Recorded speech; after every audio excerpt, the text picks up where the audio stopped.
Bom dia, tudo bem? Vocês estão me ouvindo bem? Sim. Ótimo.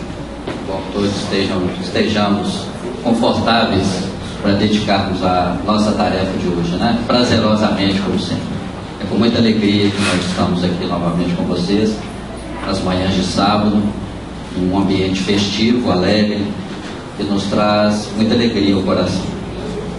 Nós desejamos que o nosso encontro seja muito proveitoso para as nossas informações, esclarecimentos, para a nossa melhor compreensão sobre o Evangelho de Jesus, os princípios doutrinários e sobre os temas que nós nos dedicamos a estudar aqui nas manhãs de sábado.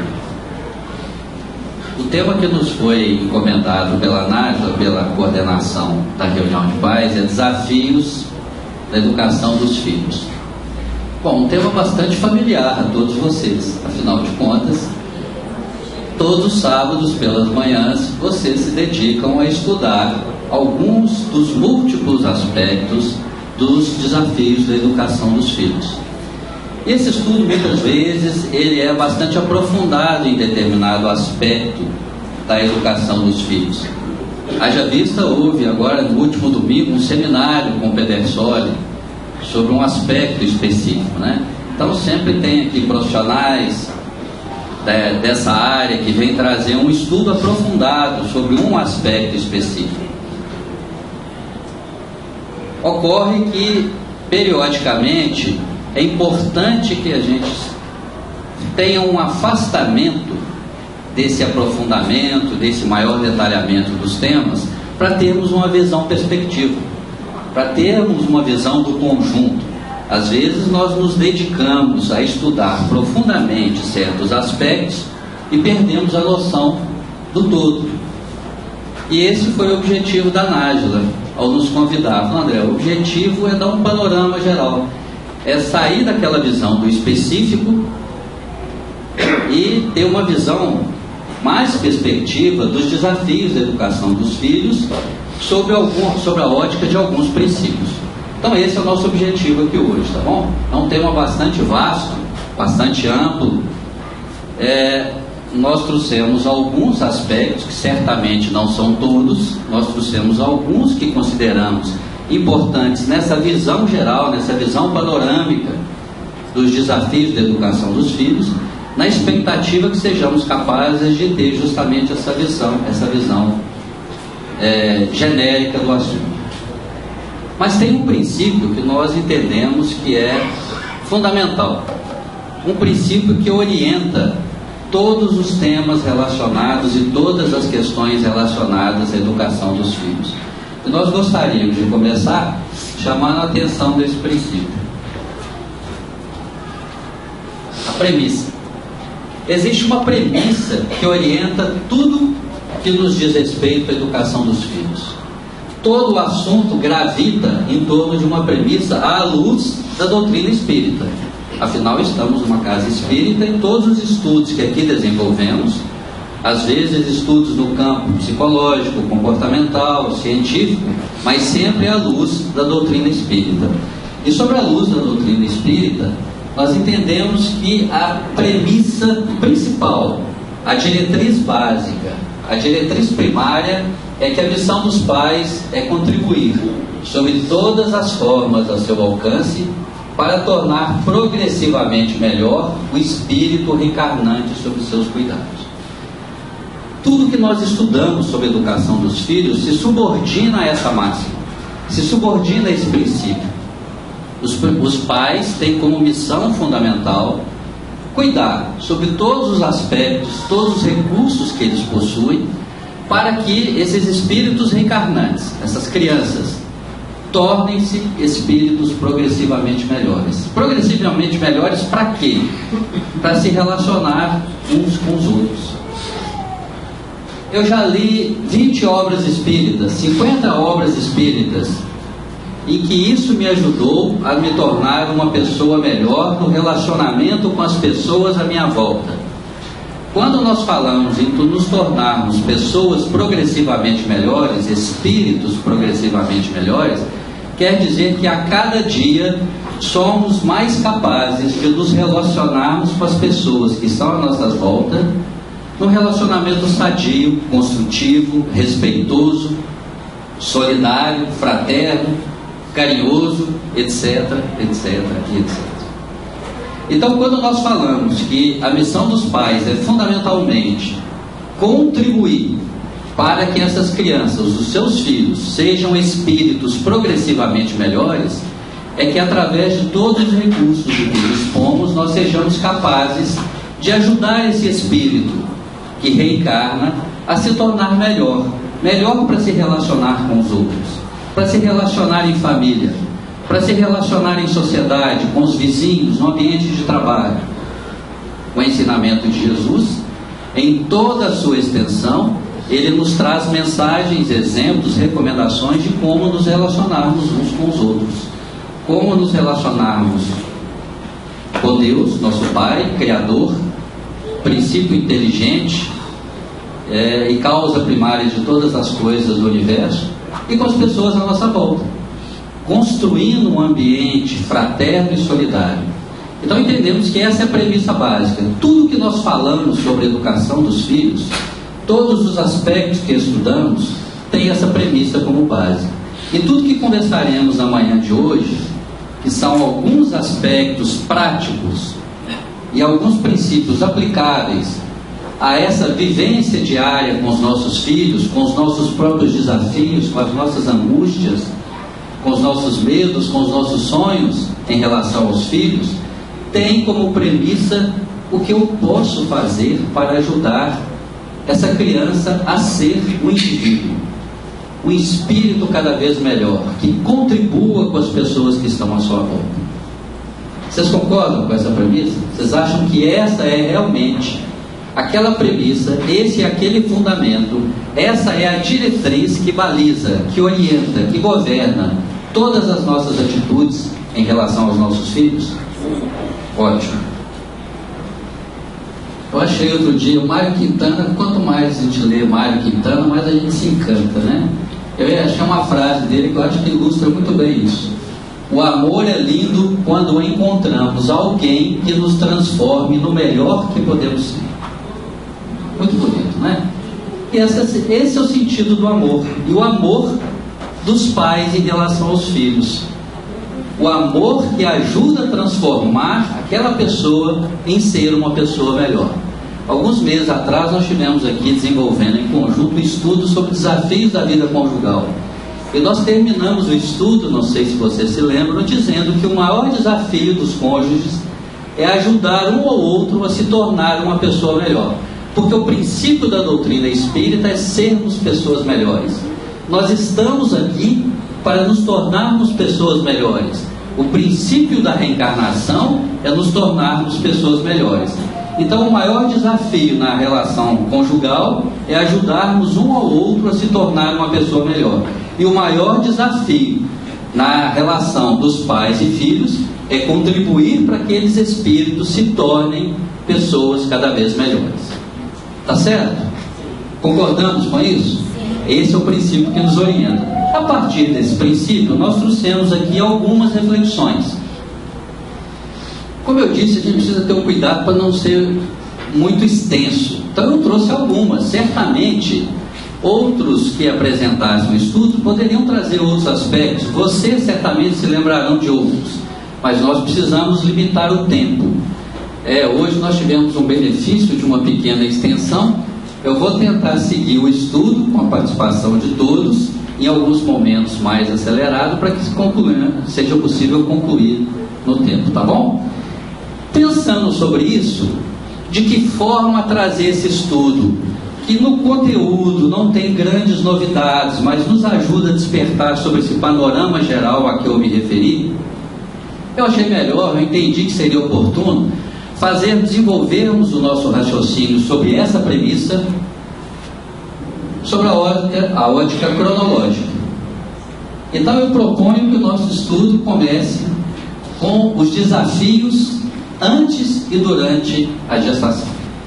Afinal de contas, os desafios da educação dos filhos sobre a ótica espiritual, ela começa muito antes do nascimento físico das crianças, dos nossos filhos, não é assim?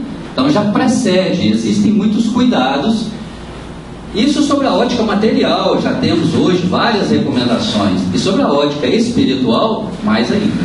Então nós trouxemos aqui apenas 2 reflexões sobre esse aspecto, antes da reencarnação. O primeiro deles não poderia deixar de ser a reencarnação.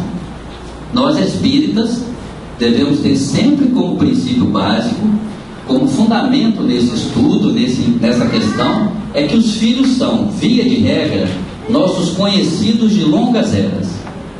Como seres eternos, em cada nova encarnação, nos reaproximamos de antigos conhecidos, aos quais estamos vinculados pela afinidade ou pela necessidade de reajustes. Um pilar do nosso entendimento sobre desafios na educação dos filhos: somos velhos conhecidos, não estamos nos conhecendo agora. Essa não é uma relação que começa agora com o nascimento. Vivemos experiências passadas e essas experiências nos tornam espíritos afins, ou às vezes espíritos credores ou devedores de relações comprometidas com o equívoco, com o erro, com o desentendimento, e que nos reencontramos para nos ajustarmos. A lei de amor de Deus nos reaproxima para que sejamos capazes de pacificar as nossas relações.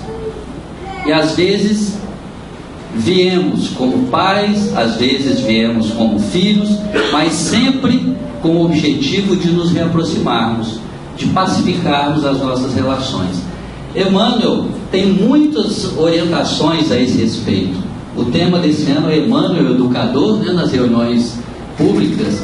Emmanuel tem muitos estudos a esse respeito. E tem um texto muito interessante com o título Credores no Lar. Gente, hoje eu trouxe muitos textos, tá? Mas eu não vou ler todos. Vou ler só alguns trechos, por causa do tempo. Eu trouxe algumas cópias, se alguém desejar, eu vou deixar aqui no final. São poucas, mas ajudam. Para quem desejar ler na íntegra, é recomendável do Livro da Esperança, no capítulo 38, Credores no Lar. Eu vou ler pequeninos trechos. No devotamento dos pais, todos os filhos são joias de luz. Entretanto, para que compreenda certos antagonismos que te afligem no lar, é preciso saibas que, entre os filhos companheiros que te apoiam a alma, surgem os filhos credores, alcançando-te a vida por instrutores de feição diferente. Mais à frente ele fala: reaparecem humildes e pequeninos, chegam frágeis e emudecidos, para que lhes ensines a palavra de apaziguamento. Procuram-te o colo para nova fase de entendimento. Mais à frente: não obstante dependerem de ti, alteram-te as decisões com um simples olhar. Não é assim que acontece? De doce inspiradores do caminho, passam, com o tempo, à condição de examinadores constantes da tua estrada. Governam-te os impulsos, fiscalizam-te os gestos, observam-te as companhias e exigem-te as horas de dedicação. Mais à frente, quando te vejas diante de filhos crescidos lúcidos, erguidos à condição de dolorosos problemas do espírito, recorda que são eles credores do passado a te pedirem o resgate de velhas contas. Então Emmanuel, um texto precioso, com palavras muito bem escolhidas, um texto longo, nos alerta sobre esses múltiplos aspectos das relações de pais e filhos, sobre a ótica da imortalidade do espírito e da reencarnação. Em cada fase da vida, essas relações do passado se revelam, se expressam, e os filhos às vezes vêm como apoiadores, como incentivadores, como amigos fraternos, e às vezes vêm como credores, como cobradores, como inspetores da nossa conduta, como vigilantes da nossa fala, da nossa postura. E eles cobram, não cobram? Eu acho interessante que Emmanuel começa dizendo que vem pedindo colo, carinho, mas desde a mais tenra idade, com um simples olhar, é capaz de mudar as nossas atitudes. é capaz de desarmar os nossos ânimos. E é assim mesmo que ocorre, não é? Então nós entendemos que nessa primeira questão do preparo antes da gestação, para nós espíritas, a consciência de que aquele espírito que reencarnará no âmbito da nossa família, no nosso seio, no nosso convívio, é um espírito do nosso relacionamento antigo. Uma segunda questão, por isso mesmo é importante o planejamento familiar. O planejamento familiar sobre a ótica socioeconômica e demográfica que se fala hoje. Hoje a sociedade dedica muita importância, muita atenção à questão do planejamento familiar, mas sobre a ótica econômica e social. Nós espíritas estendemos esse conceito. Então é importante que nós nos preparemos fisicamente, materialmente, emocionalmente e espiritualmente para a nova fase que vai começar. Afinal de contas, nós agora que já temos filhos, nós sabemos que depois que os filhos nascem, a vida nunca mais é a mesma. Muda de forma completa e definitiva. Novos valores, novos hábitos, novas preocupações, novos desafios. Então precisamos nos preparar para isso, sobre todos os aspectos, já que vamos acolher um espírito com o qual temos vínculos e com o qual temos um compromisso de contribuir para torná-lo progressivamente melhor. Então eu devo me preparar sobre todos os aspectos, fisicamente, tomando todos os cuidados para que o organismo da mulher, principalmente, como mãe, como gestante, né, esteja preparado para desenvolver aquele feto. Materialmente, se possível, dedicando o seu espaço dentro da casa, tendo os cuidados, todos que nós já conhecemos, vamos nos estender nisso. Mas principalmente espiritual e emocionalmente. Por quê? Não podemos nos esquecer que nossos pensamentos e emoções são percebidos pelo espírito durante a gestação do corpo físico. A literatura espírita nos traz vários relatos de como os espíritos se sentem através da vibração e através dos pensamentos, das palavras dos pais em relação a eles. Imaginemos um espírito que está em processo de reencarnação e, portanto, parcialmente inconsciente já da sua realidade, mas já recebendo as influências mentais, vibracionais dos seus pais, quando os pais não desejam aquela gravidez. Imagine uma criança, um espírito que está reencarnando e os pais estão preocupados com as condições materiais, com a dificuldade. Imagine se eu estou reencarnando e começo a perceber que meus pais estão em conflito sobre... isso vai se transformar num desafio econômico, nós teremos enormes dificuldades. Isso passa uma vibração para aquele filho. Ou a vibração contrária, que é a desejada, de carinho, de afeto. Seja bem-vindo, você será acolhido com todo carinho, com todo amor. Somos espíritos limitados, cheios de deficiências, mas nos move o legítimo desejo de contribuir para que você seja bem-sucedido na nova etapa de sua vida. Tudo isso cria um ambiente favorável à gestação, para que o espírito se sinta confortável, confiante. Afinal, nós sabemos que bate no espírito, além do desejo de reencarnar, o receio, a preocupação, a aflição de recair em erros. Porque a reencarnação, da mesma maneira que quando nós partimos do plano físico para o plano espiritual, nós guardamos expectativas, ansiedades, receios, também, e dizem, nos relatam os espíritos, que quando reencarnamos, essa expectativa ainda é mais acentuada. O receio de falir. Os espíritos que estão destinados àquela reencarnação, por compromissos que nós assumimos conjuntamente, eles já percebem essas vibrações, eles já percebem a nossa disposição emocional e espiritual para aquele processo que se inicia. Olha a importância da nossa relação, da nossa atitude nesse momento.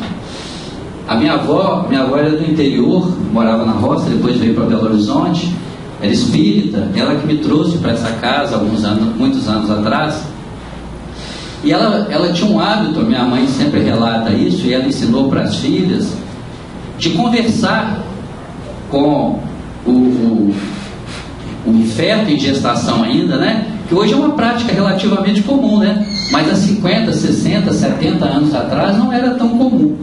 E ela incentivava as filhas, converse com seu filho, ele está te ouvindo, ele sabe, ele percebe as suas vibrações. Converse com o neném quando ele nasce, ele percebe, talvez não compreenda claramente as suas palavras, mas percebe. Então nós temos uma importância extraordinária. Então, o exercício consciente da maternidade e da paternidade pressupõe cuidado e responsabilidade. Já nessa fase pré-gestação, pré-concepção, nós espíritas temos cuidados redobrados em relação ao nosso preparo. E eu estava lendo uma entrevista outro dia de um dos grandes especialistas mundiais em reprodução assistida e em engenharia genética, e ele fez uma afirmação bombástica, e eu vou transmitir para vocês. Vocês gostam de provocações, né? Ele previu mesmo, ele afirma lá que a partir provavelmente dos anos 2040, as relações sexuais não serão destinadas mais à reprodução humana. Serão destinadas a outras finalidades, essencialmente o prazer. Interessante, né? Essa afirmação. E ele embasa essa afirmação justamente na evolução das técnicas de reprodução e na engenharia genética. E ele usa um argumento até bastante racional. Daqui a 30, 40 anos, as técnicas de seleção genética serão tão avançadas, tão sofisticadas e tão seguras que ninguém vai arriscar a ter um filho por processo natural. Vai fazer seleção genética. Porque os filhos nascerão sadios, sem nenhuma propensão a doenças, a anormalidades. Quem vai arriscar a ter um filho durante um processo natural, sabendo que esse recurso é seguro e está disponível para todos? Polêmico, não é? Principalmente para nós do meio espírita. Mas nós não vamos entrar nessa discussão. Eu trouxe esse assunto por uma única questão. Agora, né? Porque é um tema interessante para a gente discutir numa reunião de pais na casa espírita, porque ele é múltiplo. Mas o que me chamou a atenção foi o seguinte: hoje a nossa sociedade, essencialmente material, científica e tecnológica, ela se preocupa tanto em criar os recursos para que os pais tenham filhos cada vez mais sadios e isentos de doenças, de preocupações, de anormalidades. Mas essa mesma sociedade não nos traz a responsabilidade de preparar os filhos, os pais, para o processo de paternidade e de maternidade. Eu tenho 2 filhos homens, os 2 já são casados. O mais velho tem um filhinho, e o mais novo ainda não. Mas a minha nora do filho mais novo fala uma coisa muito interessante. Eles são engenheiros, então os engenheiros são mais racionais, mais críticos, né? Ela fala que todos os pais, antes de ter filhos, deveriam ser certificados. É uma afirmação meio severa, né? Mas guarda uma certa realidade. Já pensou se a sociedade hoje, para nós sermos profissionais, nós temos que ter tanta certificação, não é assim? Será que já não seria lógico que a sociedade começasse a exigir, assim como ela começa a oferecer recursos para que os pais escolham as cores dos olhos dos filhos, a cor do cabelo, se ele vai ter uma propensão genética ou não, a determinadas características, condições? Será que essa sociedade não deveria começar a criar exigências para que os pais se preparassem melhor para ter filhos? Porque já que a responsabilidade dos pais é extraordinária, não uma certificação que seja infalível, mas pelo menos fazer cursos, né? Tá, você quer ser pai, você quer ser mãe? Vai fazer um curso em que você vai ter noções básicas sobre uma série de coisas. Seria interessante, não seria? Fica a proposta aí para a gente pensar. Vamos seguir. Agora vamos passar para a primeira infância. 2 reflexões também sobre a primeira infância. Só 2. Identificação e imitação. O primeiro processo de transmissão de informações e conhecimentos, o primeiro processo de aprendizado de um bebê é por imitação. A primeira coisa que o bebê aprende é imitando os pais, principalmente a mãe, no processo de amamentação e etc. O Espírito Hamed, na psicografia de Francisco do Espírito Santo Neto, tem um livro muito interessante que chama Estamos Prontos.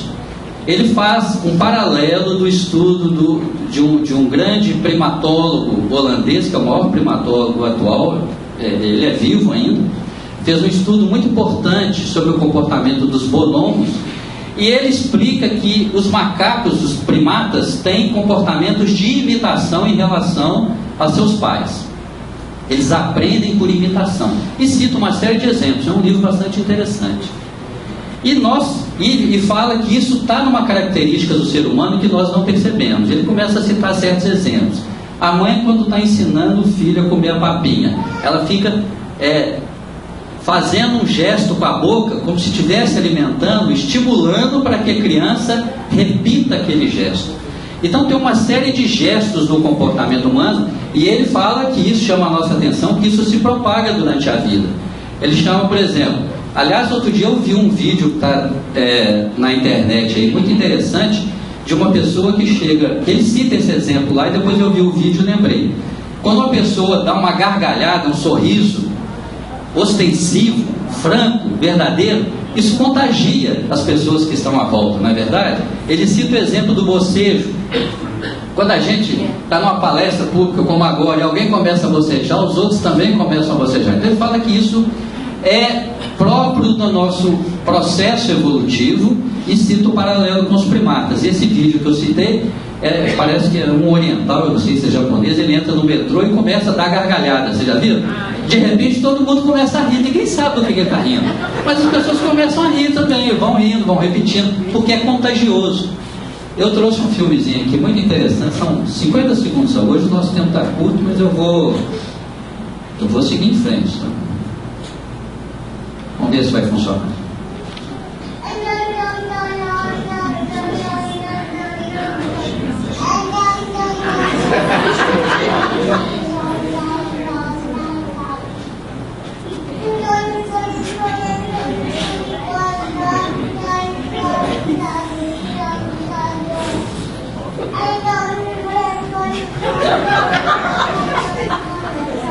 Presta atenção no final, olha lá. Gente, muito bacana, né? O que ele está fazendo? O que esse neném está fazendo? Está lendo. Está imitando a mãe, provavelmente, ou o pai, mas muito provavelmente a mãe, que a mãe deve ler a historinha para ele e está lendo também. E olha que ele tem até uma entonação, vocês perceberam? Toma o fôlego e continua. E no final, quando ele acha que terminou, ele olha, quer dizer, deve estar olhando para a mãe, para o pai e fala assim, viu? Tá vendo? É isso mesmo? É esse processo de imitação que eu queria chamar a atenção. Isso acontece, nós percebemos que as nossas crianças ali já estão sendo educados, já estão aprendendo pelo processo de imitação. É o primeiro processo de educação dos filhos depois de encarnados, porque como nós vimos, o processo de educação no conceito espírita de formação de hábitos já precede o nascimento, já precede até a gestação, não é mesmo? Eu trouxe 2 textos também muito interessantes sobre isso. Tem muito texto interessante na literatura espírita, um da Meimei e um do Batuíra, todos 2 na psicografia de Chico Xavier. Eu vou ler muito rapidamente. A criança é o dia de amanhã, solicitando-nos concurso fraternal. Planta nascente é a árvore do futuro, que produzirá, segundo o auxílio que lhe dermos, a sementeira. Livro em branco exibirá depois aquilo que lhe gravarmos nas páginas agora. Luz iniciante brilhará no porvir, conforme o combustível que lhe ofertarmos ao coração. Barco frágil realizará a travessia do oceano encapelado na terra, de acordo com as instalações de resistência com que lhe enriquecermos a edificação. Na alma da criança reside a essência da paz ou da guerra, da felicidade ou do infortúnio para os dias que virão. Conduzirmos, pois, o espírito infantil para a grande compreensão com Jesus é consagrarmos nossa vida à experiência mais sublime do mundo, o serviço da humanidade na pessoa dos nossos semelhantes, a caminho da redenção de sempre. É isso, né, gente? A criança é esse ser frágil que chega para que o ajudemos a moldar a sua nova personalidade, a construir o seu caráter no sentido da soma de caracteres que forma a sua personalidade. Nós vamos ajudar a moldá-lo a isso. De que forma? Olha quanta responsabilidade, né? Então, o que essas crianças serão no futuro depende do que nós estamos ajudando a construir no presente. E essas tendências que nós vemos na primeira infância, aqui é um exemplo que eu achei muito bacana. Nós sabemos, aliás, até pouco tempo atrás, a ciência acreditava que os neurônios se multiplicavam só até os 3 anos. Hoje, sabe-se que isso não é uma verdade absoluta. O cérebro continua produzindo neurônios numa velocidade muito menor e numa quantidade muito menor. E, além disso, os neurônios podem, ao longo da vida, sofrerem mudanças na sua designação, na sua finalidade, o que é chamado de neuroplasticidade. Mas a importância persiste na primeira infância, na formação das redes neurais, das trilhas neurais, que são os primeiros conceitos de vida. E tem um programa, essa entidade canadense, eu achei muito bacana, isso foi publicado no Valor Econômico do ano passado, no dia 3/8, essa entidade canadense que chama Salvando o Cérebro, ela fomenta, ela financia projetos no mundo inteiro que eles consideram que ajuda a salvar cérebros, ajuda a formar seres melhores para o futuro. Eles selecionaram esse projeto lá em São Paulo, que chama, é um nome muito criativo, muito bacana, né? Mentes Brilhantes, dessa psicóloga, Gláucia Maciel, e ela trabalha em escolas privadas com técnicas pedagógicas e ferramentas para crianças de primeira idade, até 3 anos, para desenvolver nessas crianças essas redes neurais de forma mais consistente, mais sadia. E esse projeto achou, esse grupo canadense, essa entidade canadense, achou o projeto sensacional e financiou que ele seja estendido a título de experiência para 2 escolas públicas em São Paulo. Então isso demonstra, a título de exemplo apenas, como que a sociedade hoje, tecnológica e científica, tem atribuído importância à primeira infância nessa formação dos hábitos, na construção dos pilares do que a criança será no futuro. E para nós espíritas, que conhecemos a reencarnação e a vida eterna, esse aspecto assume um caráter ainda muito mais relevante, não é mesmo? Qual a importância que nós atribuímos a isso? E um segundo aspecto, o que hoje se chama de educação socioambiental, também muito tratado nos estudiosos de educação, de formação da primeira infância. E o que é chamada educação socioambiental? É educação adequada no campo emocional, forma hábitos ou modifica hábitos existentes que favorecem o comportamento e a assimilação do conhecimento. Ou seja, esses estudiosos do comportamento humano têm percebido que o fator mais importante, sobre a ótica material, tá? Porque sobre a ótica nossa, tem todos aqueles outros que nós falamos. O aspecto mais importante na formação de indivíduos sadios, contributivos para a sociedade na fase adulta, é que na primeira infância e na infância eles tenham uma base emocional sólida, sustentável, na família e nas suas relações. E eles colocam 3 pilares para isso. Eles trabalham 3 pilares. O autoconhecimento. Essas crianças precisam se conhecer. Quem eu sou, de onde eu vim, como é a minha família, quais são as relações que eu tenho com as pessoas mais próximas de mim. Ou seja, ter a noção de identidade. O que eu sou, mesmo numa criança na primeira infância. O segundo pilar é a cooperação.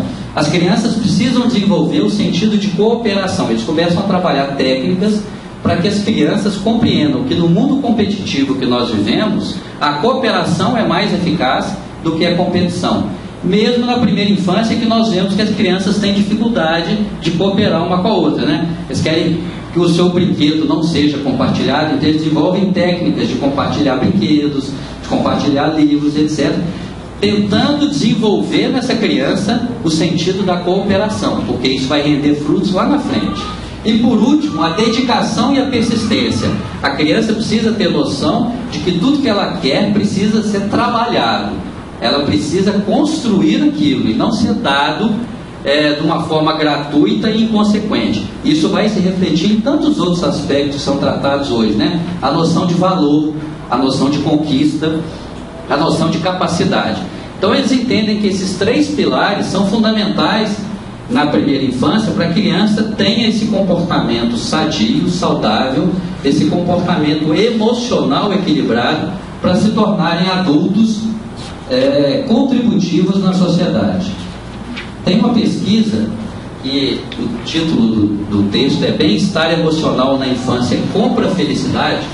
Muito chamativo o texto, né? Por isso que me chamou a atenção. Eu estava estudando felicidade e eu guardei esse texto. A Universidade London School of Economics, a Escola de Economia de Londres, fez uma pesquisa desde a década de 70 e acompanhou 9.000 pessoas. Elas entrevistaram 9.000 pessoas desde a década de 70, acompanhando o desenvolvimento, e chegaram a algumas conclusões. Aqueles que se tornaram adultos com comportamento mais bem-sucedidos profissionalmente, socialmente, mais equilibrados, eles tinham umas características em comum, e é justamente essa característica do ambiente socioemocional equilibrado. Então eles concluíram que após 34 anos de pesquisa, foram analisados dados como renda familiar, histórico de trabalho e mesmo ficha criminal. E a partir do resultado eles desenvolveram um modelo matemático que explicava as variações no nível de felicidade. E entenderam que a tal da saúde emocional na infância esteve no topo da lista de fatores determinantes, mais até do que o conhecimento acadêmico. A pesquisas posteriores eles chegaram à conclusão que o conhecimento econômico, o conhecimento científico acadêmico, ele é fomentado, ele é facilitado, ele é estimulado quando a criança tem uma base socioemocional equilibrada. Então a escola hoje, os educadores estão muito preocupados com essa questão da base emocional das crianças, lares equilibrados, valores consolidados, princípios trabalhados desde a primeira infância, porque comprovadamente essas crianças tendem a se transformar em adultos comprometidos com valores, com princípios sociais mais sadios, tendem a se transformar em adultos equilibrados. Isso nos chama a atenção, porque uma das questões que a doutrina espírita sempre colocou como ponto fundamental, e às vezes nós passamos desapercebidos, né? Para a infância e adolescência, aqui nós vamos nos dedicar a alguns aspectos a mais. E começamos com a influência na infância. Trouxemos aqui no livro O Consolador, que Emmanuel, respondendo a pergunta 109, a pergunta é a seguinte: o período infantil é o mais importante para a tarefa educativa? O período infantil é o mais sério e o mais propício à assimilação dos princípios educativos. Até os 7 anos, o espírito ainda se encontra em fase de adaptação para a nova existência que lhe compete no mundo. Nessa idade, ainda não existe uma integração perfeita entre ele e a matéria orgânica.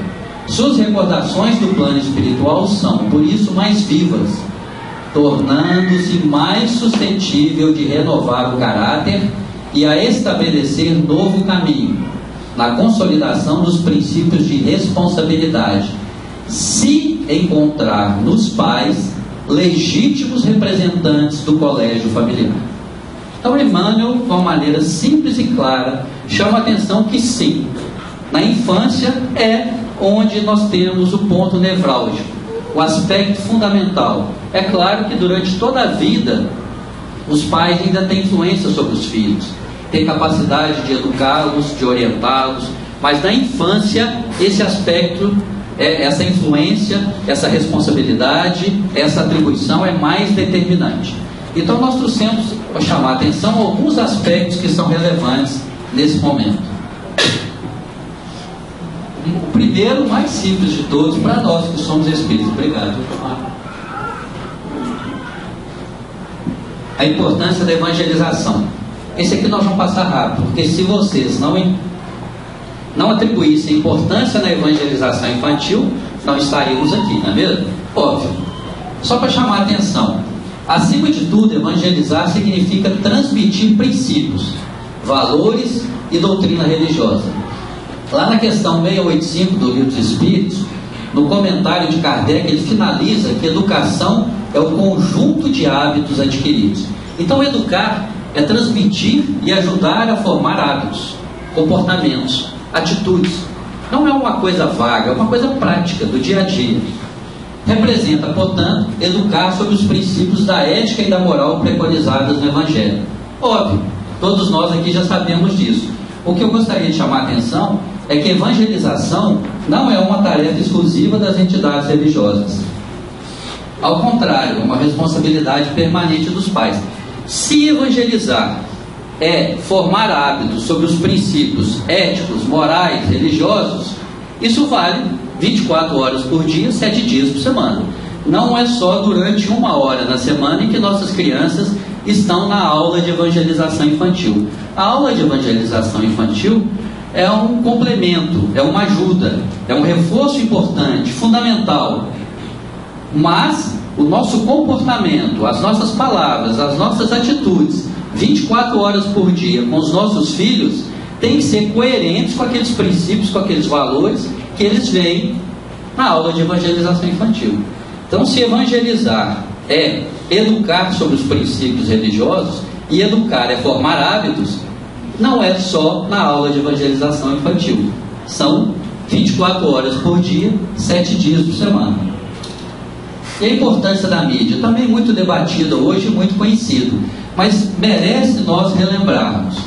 Aí eu trouxe aqui aquela questão fundamental, né? A mídia influencia opiniões, conceitos e comportamentos? Será que influencia? É uma questão recorrente. A mídia oferece o que demandamos ou demandamos o que a mídia oferece? É a questão que sempre se coloca no debate da influência da mídia na formação de hábitos, de conceitos, de valores. Alguns argumentam que sim, que a mídia influencia. Outros argumentam que a mídia apenas oferece o que o público está demandando. Então, quando nós vemos muita notícia de crimes, de extorsões, de roubo, de aberrações na sociedade, é porque a mídia, a população está demandando esse tipo de notícia e a mídia apenas reflete essa demanda da população.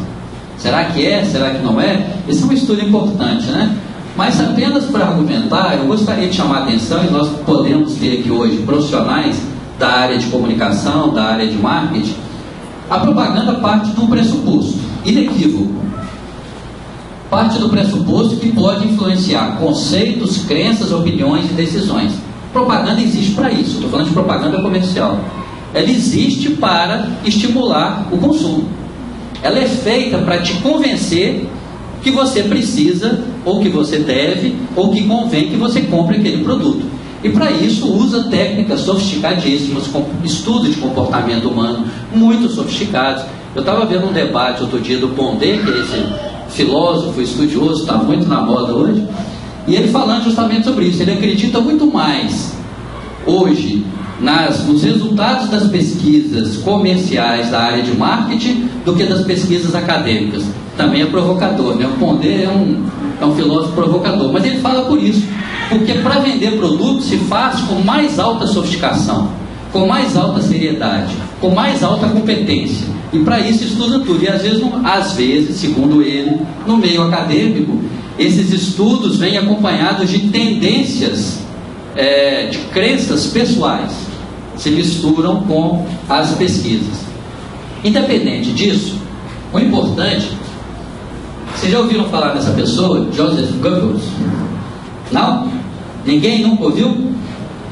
Uma pessoa, algumas poucas pessoas. Bom, vocês conhecem, ele é autor dessa célebre frase aqui, ó: uma mentira repetida 1000 vezes torna-se uma verdade. Vocês já ouviram essa frase? Essa mais gente ouviu. Goebbels foi o chefe da propaganda nazista. Ele foi o responsável pela propaganda que despertou, ou, segundo alguns estudiosos, apenas refletiu o pensamento da maioria nazista que existia, da maioria alemã que existia naquela época, a convencê-los de um projeto. Ele era um gênio da propaganda. Eu trouxe isso aqui para lembrar para vocês o seguinte: isso é uma verdade. A mídia seja ela qual for, trabalha com isso. Uma mentira repetida 1000 vezes se torna uma verdade. E às vezes, muitas vezes nós assumimos como uma verdade algo que foi apenas repetido por muitas pessoas, principalmente quando é repetido por referências na sociedade. Então nós estamos sujeitos à influência dessas pessoas, que nem sempre nós sabemos se o que ela está dizendo é uma verdade mesmo, ou se é apenas uma mentira que foi repetida 1000 vezes.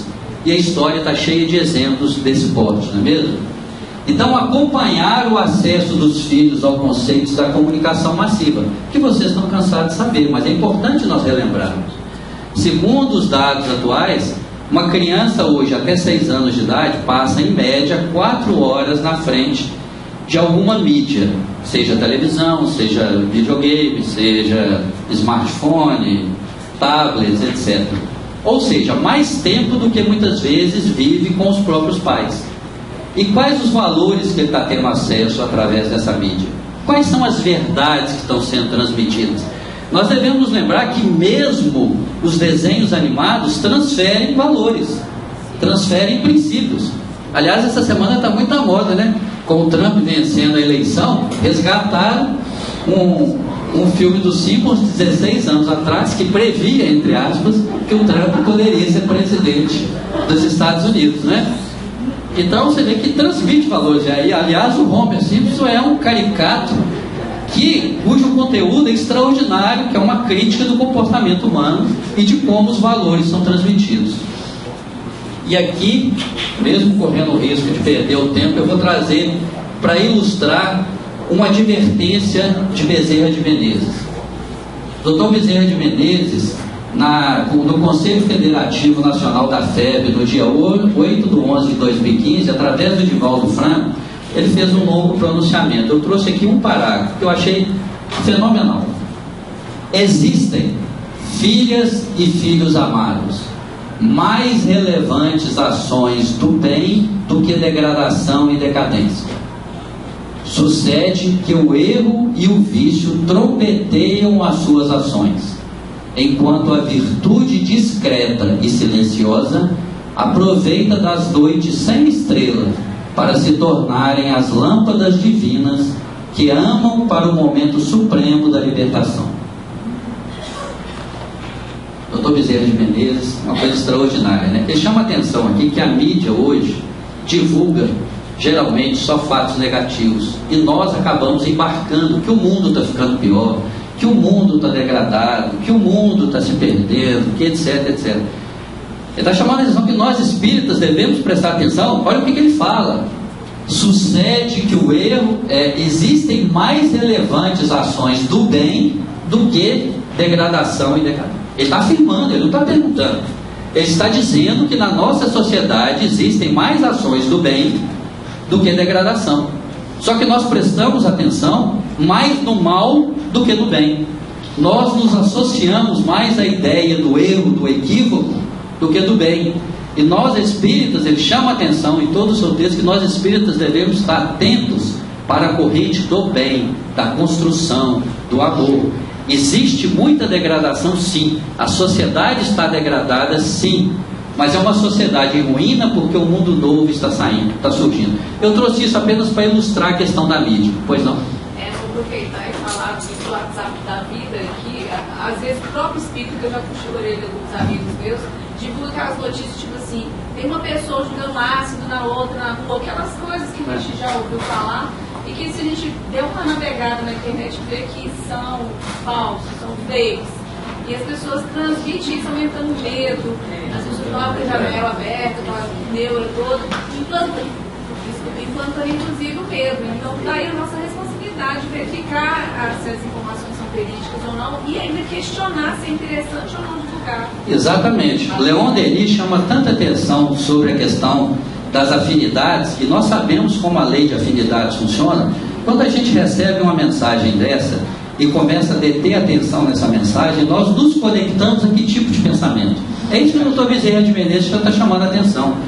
Se eu começo a olhar só páginas policiais, só crimes hediondos, que existem mesmo, e hoje estão sendo divulgados porque existem, Só que nós nos conectamos com esse lado sombrio, com esse lado negativo. E ele chama a atenção que nós devemos nos conectar ao lado do bem, do amor, da construção, que existe e existe muito.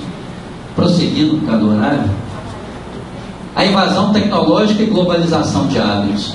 Hoje nós vivemos verdadeiramente na aldeia global, né? Eu citei a minha avó aqui. A minha mãe cita que quando ela precisou fazer um tratamento de dente, com 9 anos de idade, ela morava perto da cidade de Paraupeba, na roça.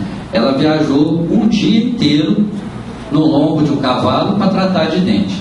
Hoje, os nossos filhos ou os nossos irmãos, os jovens, eu vou para a Europa, eu vou para os Estados Unidos, para o Canadá, com um iPhone na mão e uma mochila nas costas. Foi. Porque tem acesso, tem meios. E essa invasão tecnológica nos coloca em contato, como você acabou de dizer, com o que está acontecendo no mundo inteiro. Nós estamos permanentemente conectados. Você já ouviu falar do Dr. José Belisário? Ele está se tornando bastante famoso, principalmente em Belo Horizonte, pelo trabalho. Ele é um psiquiatra, pelo trabalho que ele faz com crianças e adolescentes. E outro dia eu vi uma entrevista, eu li uma entrevista dele, depois eu me interessei e vi uma palestra que ele deu sobre o mesmo assunto, e ele chama a atenção sobre alguns aspectos muito interessantes. Eu vou tentar falar rapidamente. Ele chama a atenção o seguinte: vocês já prestaram atenção que na nossa época nós dormíamos 8 horas da noite? 8 horas da noite está todo mundo dormindo. Agora as crianças vão até 11 horas, meia-noite. E ele atribui isso a duas coisas. Primeiro, a televisão. A televisão começou, com objetivo comercial, começou a colocar programações cada vez mais voltadas para a criança no horário noturno, ou numa novela, coloca uma criança que é interessante, para que a mãe assista, fomentada inclusive pelo interesse da criança. Ou seja, tem uma série de técnicas para que chame a atenção da criança numa programação noturna. E além disso, ele chama a atenção de uma outra característica do mundo moderno, que são os congestionamentos de trânsito. Como o trânsito está cada vez mais congestionado, as pessoas chegam mais tarde em casa. Então eles foram alongando a programação. A novela, que era às 8, agora começa às 9h30 da noite, para dar tempo a pessoa chegar em casa, tomar o seu banho, se alimentar, assistir o telejornal e depois assistir a novela. Com isso, as crianças vão dormir altas horas da noite. Ele fala sobre o mal que isso faz às crianças, porque as crianças dormem pouco. Isso prejudica a ação da melatonina, que é o hormônio do crescimento, mas que tem outros efeitos secundários, como a absorção da dopamina, serotonina e adrenalina. E com isso as crianças se tornam mais agressivas, dispersas, sonolentas. Ou seja, como que mudou o comportamento, até a fisiologia das crianças com hábitos modernos. Então é muito interessante essa observação, inclusive para nós espíritas, de nós vermos como que isso está sucedendo na sociedade atual. Então ele fala que as crianças precisam fazer mais atividade física, e ele chama a atenção de uma coisa muito interessante. Ele usa uma expressão que eu achei muito bacana. Ele fala que os pais não podem competir com a tecnologia. Depois eu vi essa mesma referência em outros especialistas. Eles falam assim, não tentem competir com iPhone, com videogame, porque vocês vão perder. Aquele negócio foi feito, foi construído por gênios para chamar a atenção das crianças. Ele fala assim, é cheio de luzinha, cheio de coisa bacana, e os pais são chatos. Para a criança, o pai geralmente é chato. O pai é o que diz não, que não pode, que não deve, que não está na hora. Ele fala, não deve ser feito isso. E é interessante que o repórter até fala, então deve educar os atos. Você deve ser companheiro do seu filho. Você deve negociar com ele o momento que pode usar. Não é não usar, porque se você proibir de usar, sabe o que ele vai fazer? Ele vai descumprir a sua ordem. Ele vai usar escondido, ele vai procurar o do colega. Então eu achei muito interessante esse enfoque mais democrático e mais próximo, porque exige que os pais estejam mais próximos do filho no diálogo. Eu tenho até um companheiro, um colega, que deu uma ideia. Quando o filho pediu para comprar um smartphone, não foi um smartphone, não foi um tablet. Ele pegou e falou assim, tá bom, eu vou comprar, mas o tablet não vai ser seu, vai ser da família. E o tablet da família, o horário de uso é a família que decide. Olha que coisa interessante, né? Porque se o tablet for do filho, ele usa a hora que ele quiser. Mas o tablet não é seu, o tablet é da família. Então vai ser o seguinte, a família vai decidir. Você pode usar o tablet da família. Pai, eu posso usar o tablet da família? Mãe, eu posso usar o tablet da família? Pode, no horário de tratamento. Aí você pode usar. Técnicas também, né? É isso que ele fala. Usar técnicas contra técnicas. Aqui, o mais importante, o exemplo. Nós falamos de uma série de coisas e poderíamos falar de inúmeras outras. Mas o que vale mais mesmo é o exemplo. O exemplo que deixamos através do nosso comportamento e de nossas posições diante da vida constitui o fator de maior influência sobre nossos filhos. E tem uma frase de Rochefoucauld que é muito interessante. Nada é tão contagioso como o exemplo, e nunca fazemos grandes bens nem grandes males sem que eles gerem outros semelhantes. Isso é tão óbvio que é desnecessário comentários. Então vou usar o tempo do comentário para ler um texto. Coisas que aprendi com você. Quando você pensava que eu não estava olhando, esse é o único que eu vou ler na íntegra, viu, gente? Vocês vão ter um pouquinho de paciência. Quando você pensava que eu não estava olhando, eu vi você pegar o primeiro dinheiro que fiz, desenho que fiz, para prendê-lo na geladeira. Imediatamente eu tive vontade de fazer outro para você. Quando você pensava que eu não estava olhando, eu vi você dando comida a um gato de rua e aprendi que é legal tratar bem os animais. Quando você pensava que eu não estava olhando, eu vi você fazer meu bolo favorito e aprendi que as coisas pequenas podem ser mais especiais na nossa vida. Quando você pensava que eu não estava olhando, ouvi você fazendo uma oração e aprendi que existe um Deus com quem eu posso sempre falar e em quem eu posso sempre confiar. Quando você pensava que eu não estava olhando, vi você fazendo comida e levando para uma amiga que estava doente. E aprendi que todos nós temos que ajudar uns aos outros. Quando você pensava que eu não estava olhando, vi você dando seu tempo e seu dinheiro para ajudar as pessoas mais necessitadas. E aprendi que aqueles que têm alguma coisa devem ajudar quem nada tem. Quando você pensava que eu não estava olhando, vi você tomando conta de nossa casa e de todos nós. E aprendi que nós temos que cuidar com carinho daquilo que temos e das pessoas que gostamos. Quando você pensava que eu não estava olhando, eu senti você me dando um beijo de boa noite e me senti amado e seguro. Quando você pensava que eu não estava olhando, vi como você cumpria com todas as suas responsabilidades, mesmo quando não estava se sentindo bem, e aprendi que tinha que ser responsável quando eu crescesse. Quando você pensava que eu não estava olhando, vi lágrimas nos seus olhos e aprendi que às vezes acontecem coisas que nos machucam, mas que não tem nenhum problema a gente chorar. Quando você pensava que eu não estava olhando, foi quando eu aprendi a maior parte das lições da vida que eu precisava para ser uma pessoa boa e produtiva quando eu crescesse. Quando você pensava que eu não estava olhando, eu olhava para você e queria te dizer: obrigado por todas as coisas que eu vi e aprendi quando você pensava que eu não estava olhando. Eu acho que esse texto é autoexplicativo, não é mesmo? Então vamos em frente, temos muita coisa. Juventude. Chegamos numa fase da juventude. Dois aspectos. Felicidade dos filhos. Desejamos tanta felicidade dos filhos. Quem aqui não deseja a felicidade dos filhos? E será que nós somos melhores que os nossos antepassados? Não, os nossos antepassados também desejavam a felicidade dos filhos, que éramos nós, né? Encarnações passadas ou na próxima. Opa. No entanto, não sabemos o que é a felicidade e como os ajudá-los a conquistar. Essa é a constatação. Nós não sabemos exatamente como ajudar nossos filhos a serem felizes. E aí nós nos perdemos. Porque nós temos muitos modelos de felicidade. Cada um de nós tem um modelo de felicidade. E as gerações têm modelos de felicidade. Se eu sou de uma família muito severa, disciplinadora, com pais rigorosos, eu tendo a achar que eu devo dar mais liberdade aos meus filhos, que eu fui muito cerceado. Se eu venho de uma educação muito liberal, às vezes eu tendo a achar que precisa de mais disciplina. Então nós vamos formando modelos de felicidade. E a sociedade também nos traz modelos de felicidade que através das referências da sociedade nós assumimos. Então nós nos perdemos. Nós queremos que os nossos filhos sejam felizes, ardentemente. Mas nós precisamos de referências. Nós somos frágeis também, inseguros. Nós temos medos. E nós queremos tanto que eles sejam felizes. E aí, eu trouxe outro texto, que esse eu não vou ler. Esse texto, ele é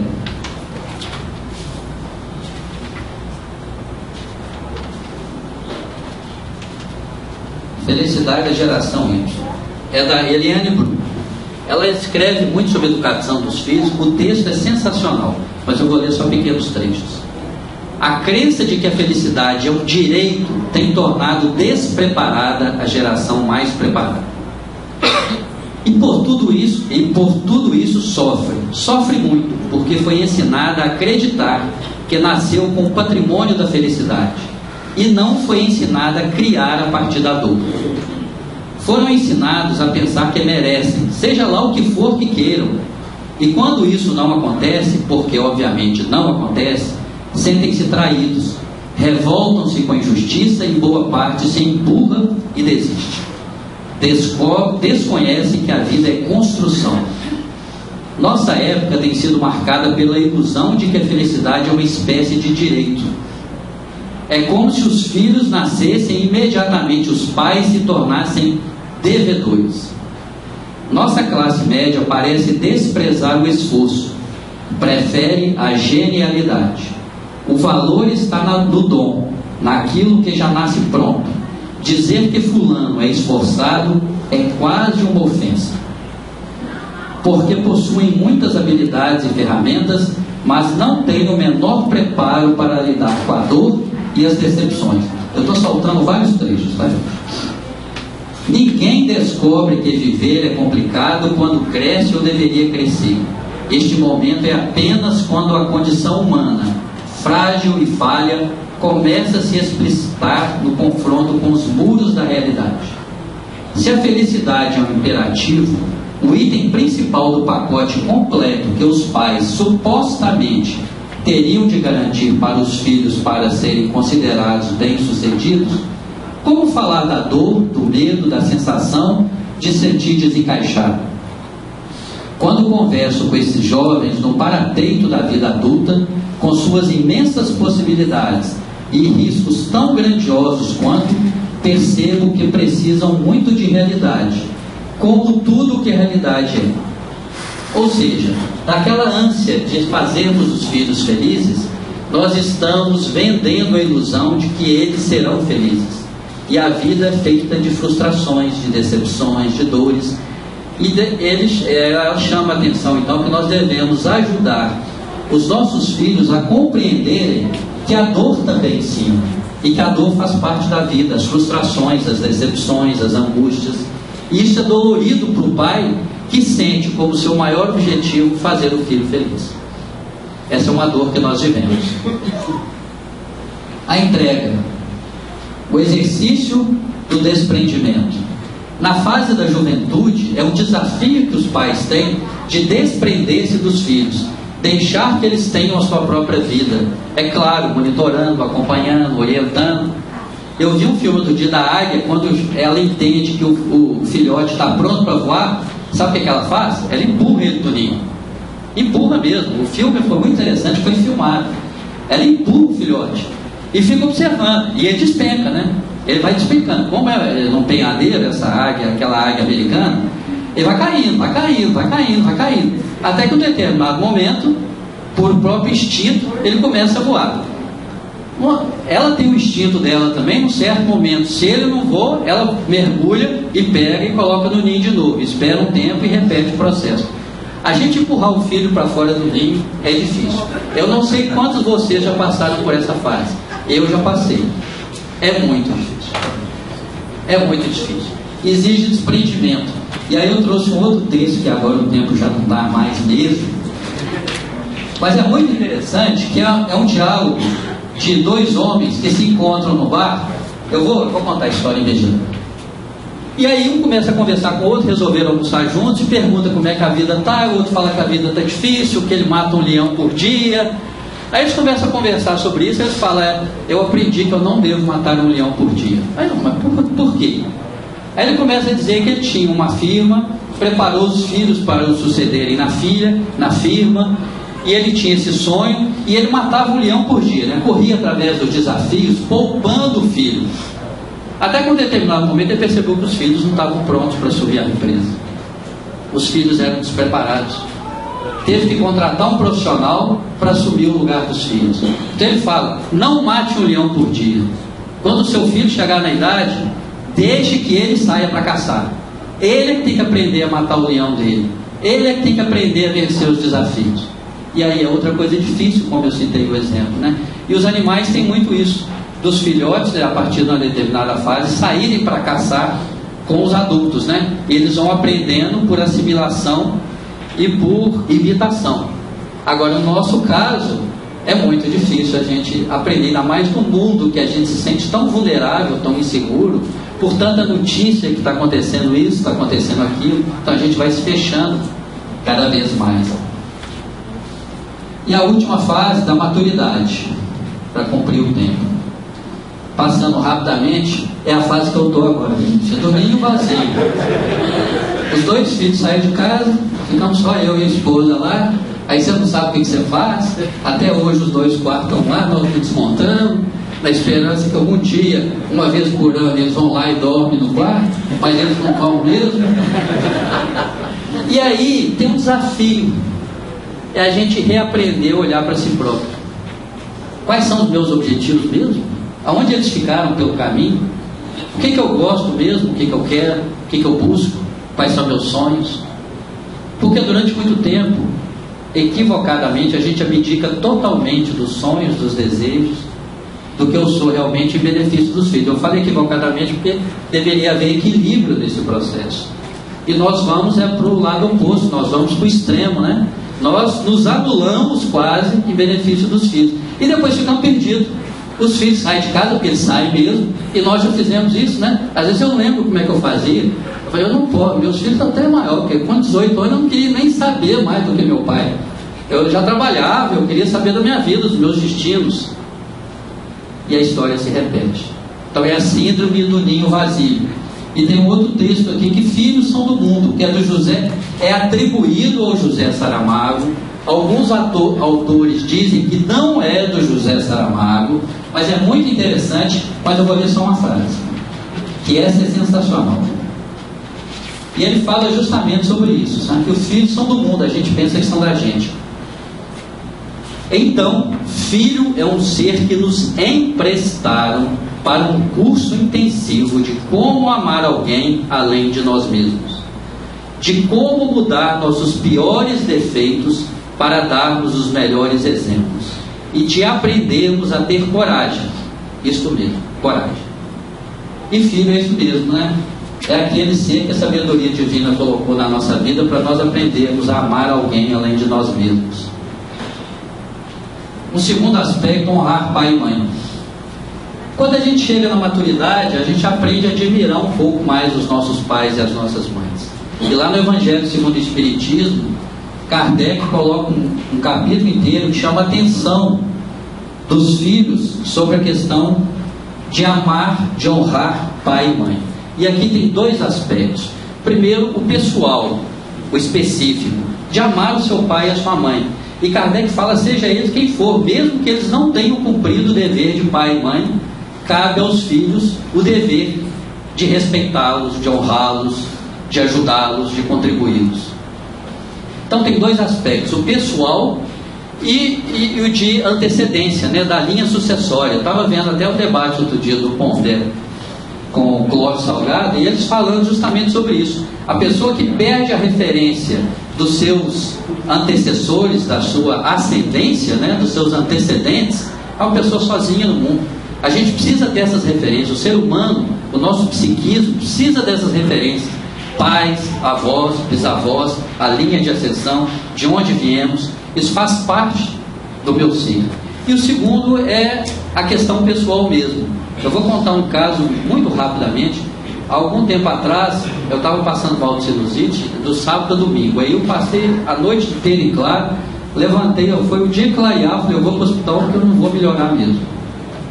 Fui para o hospital, pronto atendimento, aquela história que todo mundo conhece, sentei lá, fiquei esperando.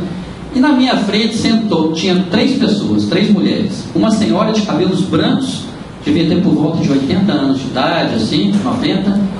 Uma outra senhora, aparentemente por volta de 50, 60 anos, e uma moça, aparentemente 20, 30 anos. E essa senhora, ela falava o tempo inteiro. Eu quero ir embora, eu vou embora, eu vou sentar, eu vou levantar, mas assim, não parei. Eu fiquei lá 4 horas, durante 4 horas ela falou sem parar. E ela falava com a filha, mas ela não se referia, eu imaginei que era a filha, mas ela não se referia à filha. Ela falava: fulana, você vai ficar comigo? Fica aqui do meu lado, você vai embora? Não, não vou embora não, mãe. Ah, tá, então não vai não, fica aqui, tá? Ela olhava para ele e falou assim: aquele moço ali está olhando para mim. Não, mas ele está só olhando para você. Mas ela falava assim, e eu fiquei imaginando, gente, é claro, a gente fica imaginando, né? Alzheimer, aquela história que todos nós. Mas 24 horas por dia, será que é assim? E essa senhora tinha um carinho tão grande com o que era a mãe dela, né? Passava a mão no cabelo: mãe, pode ficar tranquila, eu vou ficar aqui com a senhora. Você não sai não, você fica aqui do meu lado. E a outra também, que eu imaginei que é a neta, né? Não sei se é, levantava, buscava água, ficava. Então aquele carinho, aquela atenção, aquele respeito. Você vê a dependência. Eu estava conversando com o Marcos Aurélio agora, falando do sogro dele, o Sr. Arnaldo, uma pessoa que a casa deve tanto a ele, e teve uma queda essa semana, quebrou o fêmur. As pessoas passam a ser vulneráveis, dependentes. E aí, com que forma nós nos relacionamos com os nossos pais? Eu passei por um exemplo recente de uma jovem que tinha dificuldades, teve a vida toda de se relacionar com o pai especificamente, e recentemente o pai teve um AVC. E ela passou a ter, ela se sentiu na obrigação, no desejo, vou trocar a palavra obrigação, mas ela, por impulso, ela quis se reaproximar do pai, mesmo que para dar assistência só. Então existe um sentimento mais forte que nos une à nossa ancestralidade, e nós devemos respeitar isso, que é muito importante. E para finalizar, cumprir no horário, depois de falar sobre tudo isso, depois de refletirmos sobre tudo isso e muito mais que vocês certamente podem refletir, porque, como eu disse no início do estudo, vocês estudam esse assunto muito profundamente, muito especificamente, e o nosso objetivo aqui hoje é dar um overview apenas para fixar os pilares, os princípios mais relevantes. Com que conclusão a gente chega? Nós começamos com uma premissa e dizemos que aquela premissa orienta tudo o que nós devemos pensar em relação aos pais e aos filhos, ou seja, ajudá-los a tornarem-se pessoas melhores. E depois de pensar sobre isso, eu entendo que a conclusão que nós chegamos é essa aqui, ó. A educação dos filhos é, na verdade, um processo de autoeducação. Quando a gente fala em educação dos filhos, e quanto mais a gente estuda, quanto mais a gente aprende, quanto mais a gente lê, quanto mais a gente ouve, a gente aprende que, na verdade, quando a gente fala de educação dos filhos, a gente não está falando de educação dos filhos. A gente está falando de autoeducação. O que eu devo fazer para me educar, para contribuir para que aquele espírito se torne uma pessoa melhor? O que eu devo fazer para me tornar uma pessoa melhor, para que eu ajude essa pessoa, esse espírito reencarnante, a se tornar uma pessoa melhor? Essa é a reflexão que eu gostaria de deixar para vocês. Espero que sejam úteis, sejam proveitosas, e que a gente continue pensando no assunto, porque é um assunto 24 horas por dia, 7 dias por semana.